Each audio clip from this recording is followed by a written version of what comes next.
আসসালামু আলাইকুম সুপ্রিয় দর্শক সবাইকে শুভ অপরাহ্ন।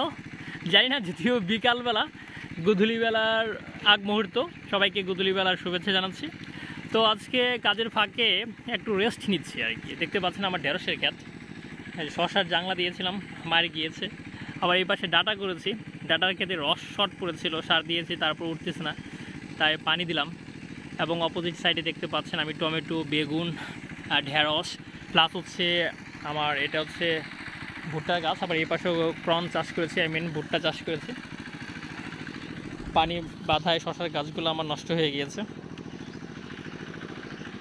আমার ঢেঁড়সের কাছে অলরেডি ঢেঁড়স খাচ্ছি, যদিও কেমন বোঝা যাচ্ছে আমি জানি না।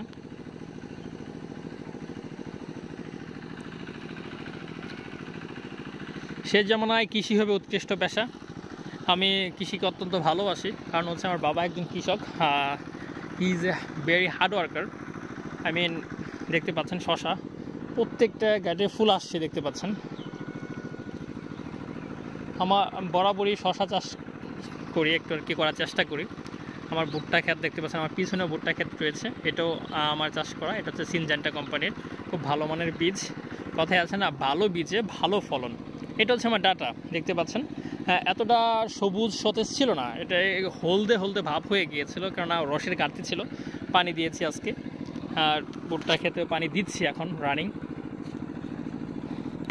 অপোজিট পাশে আমার ধান দেখতে পাচ্ছেন, ধান প্রায় হেমন্তের আগমন ঘটেছে, যদিও সামনে হেমন্তের পাকা ফসলে মাঠ দেখতে পারবো। এখন হয়তো বা পহেলা মাস চলছে, আর নদী নালা পুকুর পার লাগে আমাদের। এই পুকুর থেকে আমি পানি তুলছি আমার সেলো মেশিন দিয়ে। ও আমার পরম পাখি তৃষ্ণা তুই দিয়ে পাখি লা লা লা লা লা লা লা। এটা হচ্ছে আমার আপা, আমার ক্যামেরাম্যান, যদিও লজ্জা পায় এখন। এখন দেখি পানি কতটুকু হলো। 3 ইঞ্চি পাম্পের স্পিড দেখছেন পানি। ও মাই গড! আমি সাধারণত এটা ছিল আমার মরিচের ডাল, মরিচের ডালের মধ্য দিয়ে আমি সাধারণত করেছি, ভুট্টা লাগিয়ে দিয়েছি। দেখার বিষয় হচ্ছে যে দেখি কেমন হয়। এটাকে সাথী ফসলও বলতে পারেন। আমি সেই সাথে ভুট্টার শেষের দিকে আবার করব, এর মধ্য দিয়ে ডাটা বা লাল শাক বা বিভিন্ন প্রকার শাক বুনে দিব, বা পাটের শাক।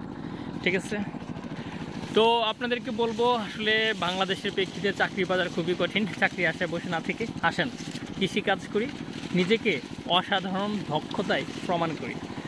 সত্যি কথা বলতে প্রশিক্ষণ নিন, বদলে যাবে দিন। যে কোনো সেক্টরে, শুধু সরকারি চাকরি না, not only job bad solution. ঠিক আছে, লাইফের জন্য আপনাকে শুধু যে জব করতে হবে, চাকরি করতে হবে, এটা হচ্ছে একটা ভ্রান্ত ভুল ধারণা।